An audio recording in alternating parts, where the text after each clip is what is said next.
양 중의 양.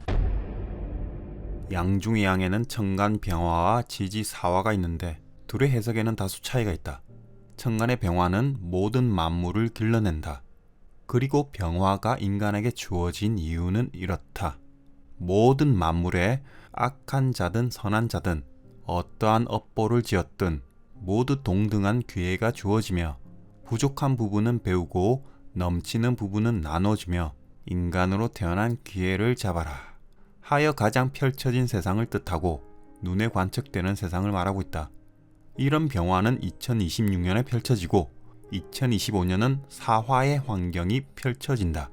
지지는 환경이고 사람들의 움직이는 동태이자 인간관계를 나타낸다. 가장 펼쳐진 세상을 뜻하고 이미 과학적 지식이 마무리된 금국의 세상에 급속도로 발전하는 청간을목이 못 쫓아갈 정도로 급속도로 변화되는 세상을 시사하고 있다. 갑진년은 내면의 발전 및 혼자서 연구하며 이것도 출시하고 저것도 탐구하는 한 해였다면 을사년은 이 연구한 결과가 사람들에게 급속도로 퍼지며 갑자기 사라지는 연구 결과도 있을 것이며 오랫동안 검증에 검증을 거친 연구 및 학문이었다면 드디어 사람들에게 널리 퍼지는 경우도 발생할 것이다. 한마디로 사라질 건 빨리 사라지고 부각될 건 미래 써먹자. 이런 사회적 현상을 빚어내니 개인한테까지 영향을 미치게 된다.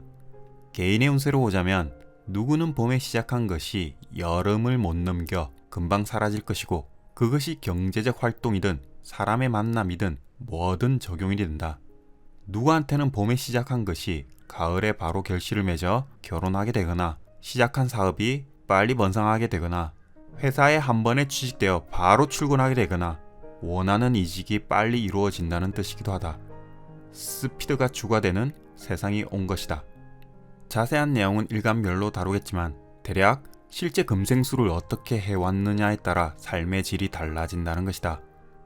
청간으로 금생수된 팔자보다는 지지로 금생수를 얼마나 오랫동안 해왔느냐에 따라 판가름 난다.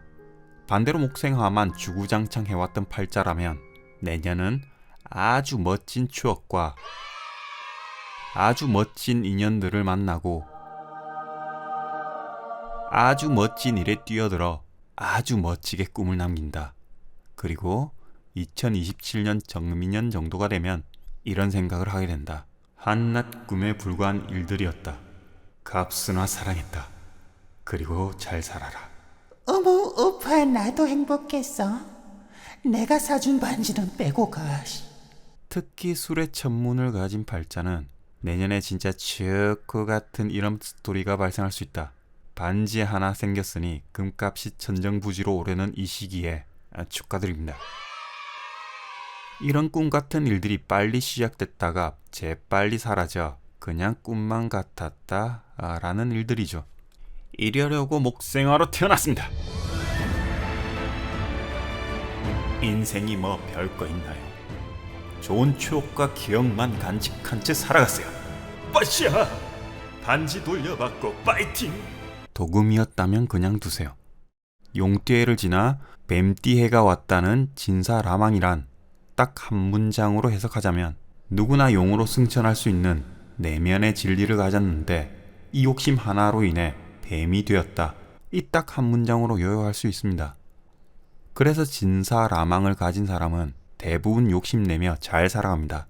얼마나 억겁의 세월을 지나 언제 다시 용으로 될지는 미지수지만 그래서 상대방 팔자가 진토와 사화가 있고 술토 또는 해수를 가지고 있다면 헤어질 때 반지를 그냥 반납하셔야 됩니다.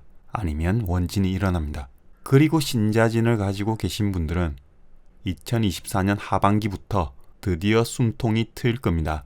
드디어 학수고대하고 있던 사화가 들어와 지금까지 바래왔던 일들, 지금까지 이것 때문에 고생했고 저것 때문에 골치 아팠던 일들이 하나씩 정리가 되며 내년부터 활짝 날개를 펴고 감옥에서 출소한 느낌이 들 겁니다. 이를 두고 날삼재라고 하죠. 그렇다고 해묘미를 가지고 계신 분들이 들삼재니 안 좋다 그런 말은 듣지 마세요. 띠와 크게 관계가 없습니다. 저는 삼합을 두고 얘기를 하고 있습니다.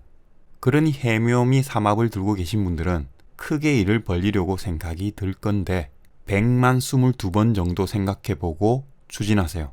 그럼 아주 멋진 한 해가 될 겁니다.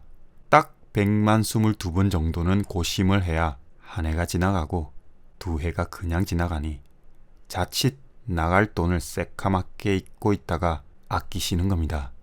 완전 돈 버는 방법이죠. 돈 버는 방법이 따로 있나요? 나갈 돈을 더 불리기 위해 욕심내지 않고 꼭 쥐고 있는 것 또한 버는 방법이죠. 저는 언제 돈을 벌 수 있나요? 그네는 목생화가 심한 팔자이니 금생수 될 때 다시 생각해보세요. 그때 돈이 모을 겁니다. 이런 해석이 어떻게 보면 로또 당첨되는 것보다 아주 값진 조언이 아닐까 생각해봅니다. 행복의 지름길은 자신의 팔자와 타고난 그릇을 알며 현재를 만족하는 삶이고, 불행의 지름길은 로또가 언제 당첨되는지, 일확천금이 언제 일어나는지 욕심만 내게 되면 즉시 불행의 지름길로 들어설 수 있습니다. 빨리 다 잃고 빨리 깨닫고, 이 방법도 아주 멋진 삶일 수 있습니다.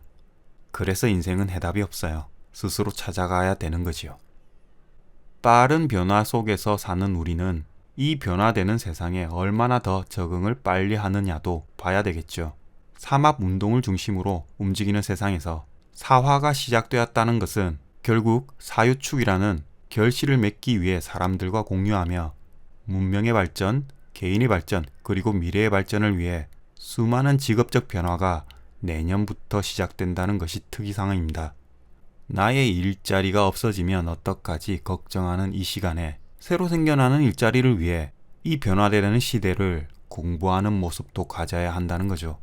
참고로 AI라는 것은 인간의 습관을 잘 읽어냅니다. 반복되는 일상을 대신하며 반복되는 작업과 지식, 그리고 모든 일련의 습관된 패턴을 잘 읽습니다. 이 모든 습관은 AI로 대체된다는 거죠. 시대의 흐름과 명리의 흐름상 아주 빨리 변화될 것 같습니다. 지금까지 수의 세운들을 아주 오랫동안 거쳐왔습니다. 지금까지 연구를 주구장창 했던 것에 대해서 이제 연구는 마무리된다는 뜻이고, 준비해온 사람은 오랫동안 준비했다는 뜻입니다. 그럼 내년에 펼침이 시작됩니다. 금생수가 되면 될수록 내년부터 지속적으로 펼쳐질 것이며, 목생화가 되면 될수록 꿈이 펼쳐질 겁니다. 누구나 삶의 패턴을 가지고 살고 있으며 이러한 습관에서 크게 벗어나지 않고 이 세상에서 귀속되어 지배당하며 살아가고 있습니다. 그 속에서 개인의 팔자는 우왕좌왕 자충우도를 하며 살아가고 있죠. 내년 복음이니 천극지충이니 사명살이니 삼재이니 하시며 걱정하고 두려움에 살아가고들 계시겠지만 결국 그냥 아주 빨리 세월은 지나갑니다. 아무 일 없었던 듯이. 하지만 욕심을 내면 낼수록 기억에 남을 만한 트라우마를 남깁니다. 부동산에 욕심내다가 빚에 허덕였으며, 재물에 욕심내다가 투기에 빠져 헤어나오질 못하고 있고, 사람에 욕심내다가 결국 배신배반이라는 착각에 빠지고 있죠.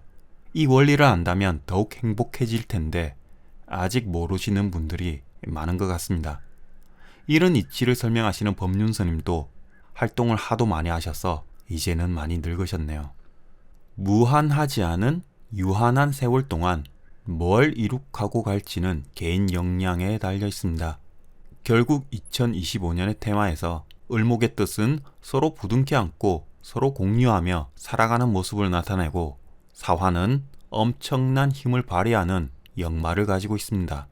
이 둘을 합쳐서 서로 부둥켜 안고 싸우고 지지고 볶고 내 편끼리 뭉쳐서 나가서 싸우고, 내 남편이 다른 여자의 편에 서서 나랑 싸우고 있고, 내 국가는 다른 국가와 편을 먹고 가치관이 다른 국가와 드러내놓고 싸우고 있고, 삐라 던지고 풍선 던지고 지지고 볶고, 이놈들은 언제 철들는지 아직 앞날이 까맣고, 우리는 철들기 위해 진리를 배우고 있는데 다시 네 편 내 편 가려가며 싸우고 있고, 이런 현상들이 내년에는 더 심각해질 것으로 보입니다. 축하할 일은 아니죠. 이러면서 미래를 책임져야 할 을목 청년들이 우리 귀한 자녀들이죠. 지금까지 기껏 국영수 열심히 배웠더니 AI가 더 국영수를 잘하고 있고, 기껏 열심히 공부해서 대학을 졸업했더니 나보다 더 잘난 AI가 나와버렸고, 게다가 기성세대들이 잘못을 해서 전쟁에나 참여시켜 희생시켜야 한다면 이 얼마나 반성하고 또 반성하며 죽어서까지 후회해야 할까요? 부끄러운 어른이 되지 말고 당당하게 이렇게 마음을 먹는 겁니다. 엄마 아빠는 아주 평화로운 시대에 살면서 나름 열심히 살았고 지금 시대와 비교해 보니 행복했었던 것 같다. 그래서 야당 여당 편가르기 하며 싸워서 미안하구나. 서로 견제하고 발전시키라고 가치관이 다른 당을 나눠놨더니 애들처럼 싸우고 있었구나. 인간이 할 도리가 아니구나. 미안하다. 그리고 환경을 파괴해서 또한 미안하다. 엄마 아빠가 플라스틱을 좀 많이 썼다. 그래서 벌써 빙하기가 도래되었구나. 나부터 반성할게. 너희들은 잘못한 게 없다. 엄마 아빠가 미안하다. 이제 어른이 되도록 노력해볼게. 하시는 2025년 한 해가 되시길 간절히 바라겠습니다. 감사합니다.